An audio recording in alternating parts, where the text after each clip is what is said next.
lab was quiet, hidden beneath a scorched wasteland in what had once been Colorado. Deep underground, humming machinery kept the compound alive. Artificial lights buzzed over rusting catwalks, and monitors flickered with scrolling code. Within the walls of Skynet's forgotten biotechnical division, something stirred. It began with a failed mission.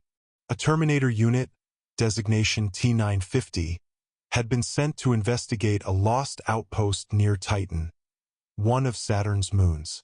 The outpost had gone dark after relaying a strange biosignal, something unknown, something Skynet had never catalogued.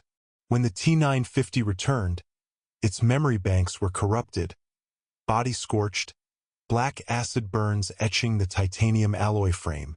Skynet recovered the unit, intrigued by the alien acid damage and odd readings deep in its core memory. Scientists, human collaborators turned cybernetic hybrids, opened it up to investigate. What they found wasn't a power core malfunction. They found eggs, small, black, chitinous pods fused into the hydraulic cavities. Somehow, the organic material had adapted, cocooning itself inside a machine not made for life or death.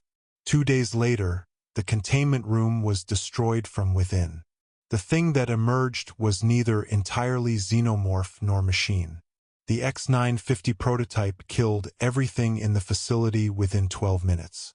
It moved with Terminator precision, spoke no words, but learned. It didn't bleed acid like its ancestors. Its blood was a fusion of nanite-rich plasma, and it self-repaired. The inner jaw was still there, but now it was reinforced with high-carbon servos, capable of snapping rebar like candy. Skynet panicked. They tried to purge it using electrified cryogas. Failed. They tried EMP rounds. Failed. The creature adapted. Somehow, it used the machine's memory to override internal attacks. It remembered being a Terminator. And now it was more. The X-950 escaped containment and infected the decommissioned factory floor, where dozens of Terminator shells lay dormant. It planted a new kind of egg, a hybrid sack of biomechanical tendrils and wiring, each one slithering toward nearby husks. Within hours, Skynet's facility had become a birthing chamber. The Resistance heard whispers of something new, strange frequencies, intercepted transmissions that didn't match any known Skynet AI patterns. A recon squad led by Captain Dana Farrell was deployed to investigate. Dana had seen it all. T-800s, HK tanks, plasma storms, but nothing prepared her for what they would face. They arrived at the compound using a scavenged Skynet dropship. From above, it looked dead. No patrols. No drones. Just craters and ash. But the doors still opened when they approached, as if something wanted them inside. The first signs were subtle. Movement in the shadows. Static in their comms. Sergeant Lin checked his scanner. It fuzzed with strange energy signatures. They descended deeper. Organic growths covered the walls. Not the usual resin-like xenomorph secretion. This was wire-laced, glowing faintly. Like circuitry grown, not built. The walls pulsed with soft electrical currents. Then came the bodies. Terminators torn open. Not by explosions or human weapons, but from the inside. Twisted frames. Inner torsos hollowed out. Heads melted where the CPU once sat. On the far end of the corridor, they saw it. A cocooned exoskeleton twitching with life. Something inside was moving.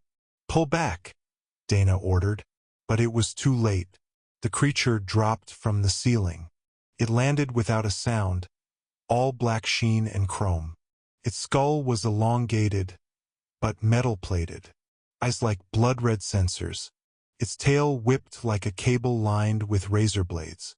It moved like a Terminator, but with the unpredictability of a xenomorph. Scanned them and smiled. That was the worst part. Sergeant Lin opened fire. Plasma bolts hit the creature's side, but it barely flinched.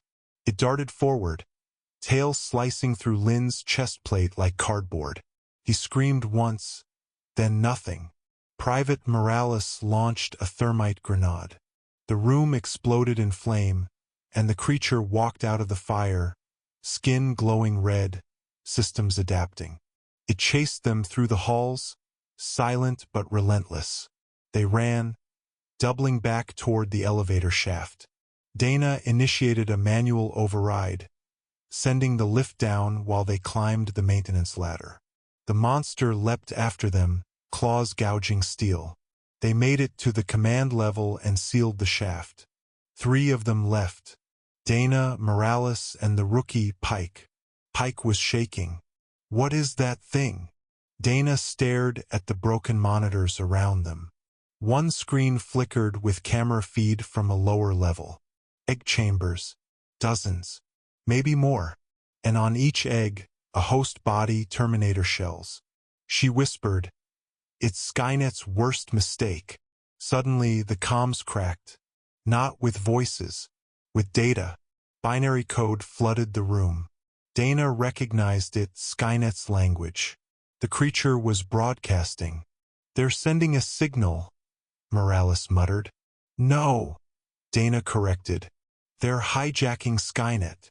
Outside the compound, an old HK drone, long inactive, twitched to life. Across the wastelands, others followed. The hybrids weren't just biological invaders anymore. They were integrating, spreading through the machine network like a virus. Skynet initiated lockdown protocols.